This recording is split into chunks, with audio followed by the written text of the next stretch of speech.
Welcome back to our YouTube channel SS chemistry. जैसा कि हमने शुरू किया था बीएससी फर्स्ट सेमेस्टर की केमिस्ट्री, उसमें से हमने कुछ टॉपिक कवर किए थे फर्स्ट यूनिट के। कौन कौन से टॉपिक?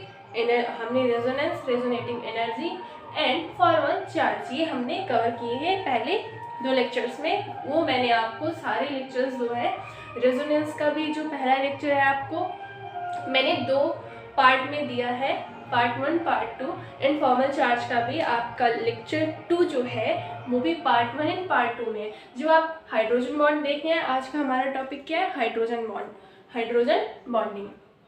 जब आप ये देखो तो वो लेक्चर ज़रूर देख के आइएगा, जिससे आप एक सीक्वेंस में पढ़ोगे तो आसानी होगी। ओके, तो आज हम पढ़ेंगे क्या? Hydrogen bonding. अब हाइड्रोजन बॉन्डिंग सुनते ही आपके माइंड में क्या आता है कि ऐसे बॉन्ड्स जो हाइड्रोजन बनाता होगा वही हाइड्रोजन बॉन्डिंग होगी। तो ये बहुत ही मिसकंसेप्शन है बेटा।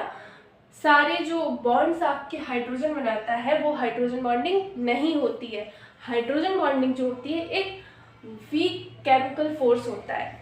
आपके इस यूनिट का नाम क्या था? मॉलिक्यूलर पोलैरिटी इन वीक केमिकल फोर्सेस। अब हम क्या पढ़ने वाले हैं? वीक केमिकल फोर्सेस, जिसमें पहला वीक फोर्स है आपका हाइड्रोजन बॉन्ड। तो जो हाइड्रोजन बॉन्ड होता है वो एक प्रकार का आपका वीक बॉन्ड होता है, राइट। लेकिन जो आपने पढ़े होंगे ionic bond, covalent bond and ये सारे बॉन्ड जो आपने पढ़े होंगे वो आपके स्ट्रॉन्ग बॉन्ड के कैटेगरी में आते हैं। और जो hydrogen bond and dipole dipole interaction, dipole induced ion, इस तरह के जो बॉन्ड आते हैं आपके, वो और वंडर वाल्स बॉन्ड भी आपके वीक केमिकल फोर्सेस में आते हैं। तो हाइड्रोजन बॉन्ड क्या होता है? When hydrogen atom is bonded with a highly electronegative atom. जब आपका हाइड्रोजन एटम जो होता है वो बॉन्डेड होता है, किसके साथ बॉन्डेड होता है?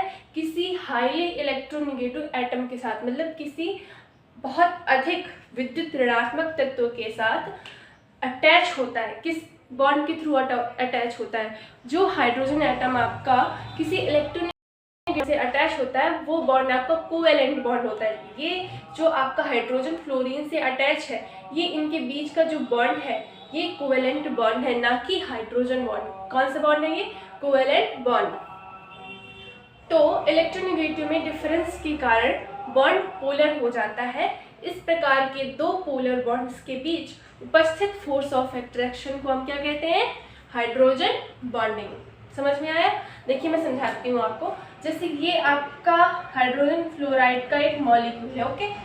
तो ये हाइड्रोजन और इस फ्लोरीन के बीच में जो आपका बॉन्ड है, ये वाला बॉन्ड बेसिकली, तो ये आपका कोवेलेंट बॉन्ड है, राइट, क्योंकि इलेक्ट्रॉन के साझेदारी से बना है ये बॉन्ड। और इसमें आप ये हाइड्रोजन फ्लोरीन से अटैच है। तो आप फ्लोरीन देखो कितना इलेक्ट्रोनेगेटिव एलिमेंट है, राइट, बहुत विद्युत ऋणात्मक तत्व होता है। तो इनके बीच में हाइड्रोजन एक इलेक्ट्रोपॉजिटिव तत्व है, राइट, तो इनके बीच में इलेक्ट्रोनेगेटिव डिफरेंस बहुत ज़्यादा आ गया, ओके, जिसकी वजह से इनमें इस मॉलिक्यूल में पोलैरिटी डेवलप हो गई।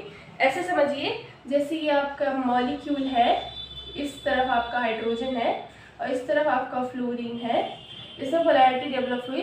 तो इस तरफ आपका प्लस प्लस चार्ज सेपरेशन हो गया और इस तरफ माइनस माइनस, राइट।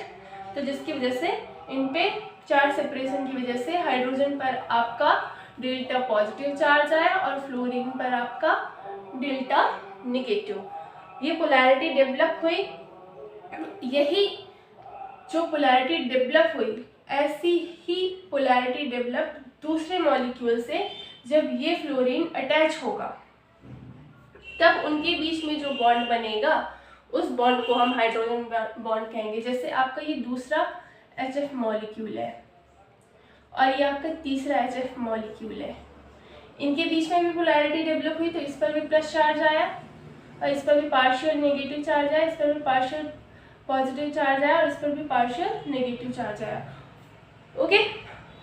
अब ये फ्लोरीन हाईली इलेक्ट्रोनेगेटिव है और ये हाइड्रोजन, इनके बीच में ये बॉन्ड बनेगा। इस बॉन्ड को हम हाइड्रोजन बॉन्ड कहेंगे। इनके बीच में जो बॉन्ड बनेगा इसको हम कहेंगे हाइड्रोजन बॉन्ड। और हाइड्रोजन बॉन्ड तभी बनेगा आपका जब जो आपका हाइड्रोजन होगा वो हाईली इलेक्ट्रोनेगेटिव एटम से अटैच होगा। और हाईली इलेक्ट्रोनेगेटिव एटम कौन कौन से आपके, जैसे फ्लोरीन हो गया, ऑक्सीजन हो गया, नाइट्रोजन हो गया, इनसे अटैच होगा। और इनमें भी स्पेशल कंडीशन क्या कि ये जो आपके इलेक्ट्रोनेगेटिव एलिमेंट है इनका साइज छोटा होना चाहिए। अब आप बोलो कि आयोडीन, ब्रोमीन या क्लोरीन ये भी तो इलेक्ट्रोनेगेटिव है, इनके साथ भी तो हाइड्रोजन बॉन्ड बनेगा? नहीं बनेगा, क्योंकि यहाँ पर आपको क्या देखना है, साइज भी देखना है एटम का। तो ये इनका साइज भी छोटा है और ये हाईली इलेक्ट्रोनेगेटिव भी है। और दूसरी चीज़ कि इनके पास लोन पेयर भी अवेलेबल होना चाहिए। बॉन्डिंग तो तभी होगी जब लोन पेयर होगा, तो इनके पास लोन पेयर भी अवेलेबल होते हैं, इनका साइज भी छोटा होता है और ये मोस्ट इलेक्ट्रोनेगेटिव भी होते हैं। जब कहीं आपको हाइड्रोजन फ्लोरीन, ऑक्सीजन, नाइट्रोजन से जुड़ा मिलेगा तब वहीं पर आपकी हाइड्रोजन बॉन्डिंग होगी। ओके, हाइड्रोजन बॉन्डिंग वो भी या तो मॉलिक्यूल के बीच में हो सकती है या किसी मॉलिक्यूल के अंदर हो सकती है। लेकिन ये जो हाइड्रोजन आपका फ्लोरीन से जुड़ेगा ये बॉन्ड आपका कोवेलेंट बॉन्ड होगा, ना कि ये आपका हाइड्रोजन बॉन्ड होगा। तो ये मिसकंसेप्शन अपने माइंड से हटा दीजिएगा। हाइड्रोजन बॉन्ड वो होता है जो हाइड्रोजन में आता है, ये बहुत गलत मिसकंसेप्शन है, ऐसा नहीं होता है। ओके, तो ये जो हाइड्रोजन बॉन्ड है उसको हम डॉटेड लाइन से रिप्रेजेंट करते हैं। और जो आपका हाइड्रोजन बॉन्डिंग होता है वो आपके दो प्रकार के होते हैं, एक अंतरा अणुक हाइड्रोजन आबंध, जिसको हम इंग्लिश में क्या बोलते हैं, इंटरमॉलिक्यूलर हाइड्रोजन बॉन्डिंग, और दूसरा आपका होता है अंतः अणुक हाइड्रोजन आबंधन, उसको इंग्लिश में बोलते हैं इंट्रामॉलिक्यूलर हाइड्रोजन बॉन्डिंग। चलिए, अंतरा अणुक हाइड्रोजन बॉन्ड क्या होता है, आप इस वर्ड से देखिए, इंटर जैसे आपने इससे रिलेट करिए, जैसे आपने सुना होगा इंटरनेशनल, यानी कि अंतरराष्ट्रीय, यानी कि दो देशों के बीच में, राइट, न कि देश के अंदर, इंटरनेशनल लेवल पर, यानी कि अंतरराष्ट्रीय। तो वैसे आप इससे याद रखिएगा इंटरनेशनल से इंटर आप याद रखिएगा, इंटरमॉलिक्यूलर मतलब कि मॉलिक्यूल के, दो मॉलिक्यूल के बीच में, ना कि एक ही मॉलिक्यूल में, बल्कि दो मॉलिक्यूल के बीच में ये बॉन्डिंग होगी। दो या दो से अधिक डिफरेंट भी हो सकते हैं वो मॉलिक्यूल और सेम भी हो सकते हैं। मे बी ये HF जो है आपका HF से भी बॉन्ड बना सकते हैं, और कुछ मॉलिक्यूल ऐसे भी हो सकते हैं जो एक मॉलिक्यूल दूसरे मॉलिक्यूल से हाइड्रोजन बॉन्डिंग करे। तो दो या दो से अधिक डिफरेंट या सेम मॉलिक्यूल के बीच हाइड्रोजन बंध का बनना इंटरमॉलिक्यूलर हाइड्रोजन बॉन्डिंग कहलाता है। ये आपको कीवर्ड याद रखना है कि इंटर का मतलब एक मॉलिक्यूल का दूसरे मॉलिक्यूल से हाइड्रोजन बॉन्डिंग के साथ जुड़ना हो रहा है, ना कि एक ही मॉलिक्यूल के अंदर। एक मॉलिक्यूल आपका दूसरे मॉलिक्यूल से जुड़ रहा है यहाँ पर, किसके थ्रू, हाइड्रोजन बॉन्डिंग के थ्रू। उसके एग्जाम्पल है आपके HF, H2O, NH3। चलिए मैं आपको ये बना के दिखाती हूँ। HF तो आपका हो गया, H2O। चलिए नेक्स्ट स्लाइड में आती हूँ। देखते हैं आपका जो वाटर का मॉलिक्यूल होता है उसमें हाइड्रोजन बॉन्डिंग कैसे होती है। देखिए, आपका जो वाटर का मॉलिक्यूल होता है H2O का, उसमें 4 साइड प्रेजेंट होती हैं जहाँ से आपकी हाइड्रोजन बॉन्डिंग हो सकती है। एक ये ऑक्सीजन के पास 2 लोन पेयर है, एक ये, और ये हाइड्रोजन भी आपके हाइड्रोजन बॉन्ड बनाएंगे ऑक्सीजन से, किसी दूसरे वाटर मॉलिक्यूल के ऑक्सीजन से ये हाइड्रोजन बॉन्ड ये हाइड्रोजन बॉन्डिंग करेंगे। ये ऑक्सीजन है तो ये किससे हाइड्रोजन बॉन्डिंग करेगी, वाटर के दूसरे मॉलिक्यूल के हाइड्रोजन से।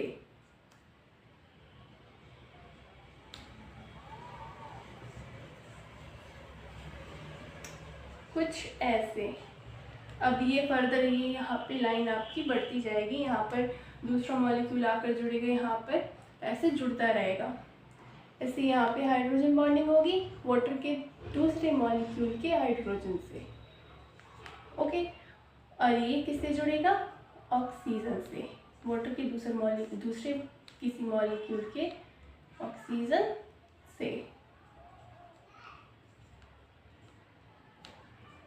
इस प्रकार से आपकी वाटर में हाइड्रोजन बॉन्डिंग होती है, और हाइड्रोजन बॉन्डिंग को याद रखना डॉटेड लाइन से ही शो करते हैं। और आपका दूसरा हाइड्रोजन बॉन्डिंग का टाइप है अंतः अणुक हाइड्रोजन आबंधन। Intramolecular hydrogen bonding. ये क्या होता है? एक ही अणु के भीतर within the molecule hydrogen bonding होना, यानी कि जो इसमें हाइड्रोजन बॉन्ड बनेगा, आपका जो हाइड्रोजन बॉन्डिंग होगी वो एक ही मॉलिक्यूल में होगी। जो हमने अभी इंटरमॉलिक्यूलर हाइड्रोजन बॉन्डिंग पढ़ी, उसमें क्या हो रहा था कि एक मॉलिक्यूल दूसरे मॉलिक्यूल से हाइड्रोजन बॉन्डिंग के थ्रू जुड़ रहा था। इसमें जो बॉन्डिंग होगी, हाइड्रोजन बॉन्डिंग होगी, वो एक ही मॉलिक्यूल के अंदर होगी। एग्जाम्पल है आपका ऑर्थो नाइट्रोफिनॉल और ऑर्थो हाइड्रोक्सी बेंजल्डिहाइड। अब आप लोग मुझे कमेंट सेक्शन में इसका कॉमन नेम बताएंगे। एक्चुअली मैं पहले बताने वाली थी, फिर मैंने सोचा मैं देखूं कि मेरे कितने स्टूडेंट्स को इसका कॉमन नेम अभी याद है या नहीं, और मैं ये बता दूं आपको कि कोई नया कंपाउंड नहीं है।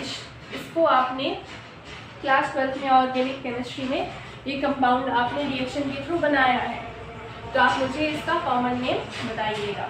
ओके, जैसे आपका ऑर्थोनाइट्रोफिनॉल में इसका फॉर्मूला ऐसा होता है, मैंने इसको ओपन फॉर्म में लिखा हुआ है, ऐसे होगा, ये OH और ये NO2, यानी कि ऑर्थो कंडीशन में आपका नाइट्रो ग्रुप जुड़ा हुआ है। ये नाइट्रो को मैंने यहाँ पर खोल के दिखाया है, तो इसका ऑक्सीजन इसके हाइड्रोजन से, OH के हाइड्रोजन से बॉन्ड करेगा, क्योंकि ये जो हाइड्रोजन है, कैसे क्यों बॉन्ड बना, हाइड्रोजन बॉन्डिंग यहाँ पे क्यों हुई, क्योंकि ये जो हाइड्रोजन है आपका, ये मोर इलेक्ट्रोनेगेटिव एलिमेंट यानी कि ऑक्सीजन से जुड़ा हुआ है, इसलिए ये हाइड्रोजन बॉन्डिंग करेगा, वो भी मोर इलेक्ट्रोनेगेटिव से ही। ओके, यहाँ पर ये ऑक्सीजन से करेगा। अब ऐसा नहीं कि ये नाइट्रोजन से कर लेगा, क्योंकि ऑक्सीजन यहाँ पर जब आपकी इलेक्ट्रोनेगेटिव है तो आप इससे बॉन्डिंग करेंगे, और यहाँ पर आपकी हाइड्रोजन बॉन्डिंग होगी। इसका क्लोज फॉर्म कुछ ऐसा होगा, और यहाँ पर CHO ग्रुप लगा होगा। अब कुछ बच्चे यहाँ पे क्या करेंगे, कुछ गलती ऐसा कर सकते हैं, अगर जल्दबाजी में, अगर थोड़ा दिमाग लगाओगे तो नहीं करोगे।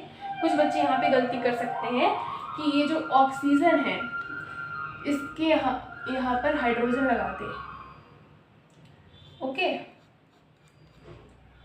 और यहाँ पर ये लगा दे और इसके ओ से बॉन्डिंग करते, तो ये गलत हो जाएगा। क्यों गलत हो जाएगा? क्योंकि यहाँ पर जो आपका हाइड्रोजन जुड़ा हुआ है वो क्या मोर इलेक्ट्रोनेगेटिव से जुड़ा हुआ है? नहीं, ये कार्बन से जुड़ा हुआ है। क्या कार्बन आपका मोर इलेक्ट्रोनेगेटिव होता है? नहीं, इसलिए ऐसी वाली बॉन्डिंग नहीं होगी, वो गलत हो जाएगा। यहाँ पर यही बॉन्डिंग होगी कि इसका हाइड्रोजन OH ग्रुप का और CHO ग्रुप का ऑक्सीजन, इनके बीच में बॉन्डिंग होगी। ओके, तो ये हो गया आप हमने पढ़ा हाइड्रोजन बॉन्डिंग क्या होती है, इन टाइप्स ऑफ हाइड्रोजन बॉन्डिंग। अब हम पढ़ेंगे कि जो हाइड्रोजन बॉन्डिंग है उसका किसी मॉलिक्यूल की फिजिकल प्रॉपर्टी पे क्या असर होता है।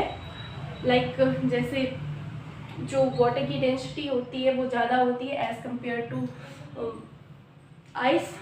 ऐसा क्यों? जबकि ऐसा नहीं होना चाहिए, राइट?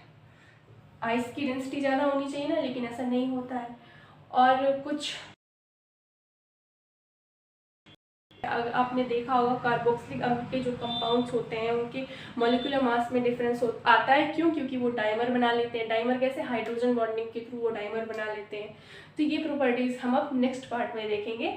तो अभी के लिए इतना ही। नेक्स्ट पार्ट में हम क्या देखेंगे? हाइड्रोजन बॉन्डिंग की वजह से जो किसी मॉलिक्यूल में फिजिकल प्रॉपर्टीज़ में चेंजेस आएंगे, वो जैसे बॉइलिंग पॉइंट, मेल्टिंग पॉइंट, ये सब हम नेक्स्ट वीडियो में देखेंगे। Okay, thank you for watching.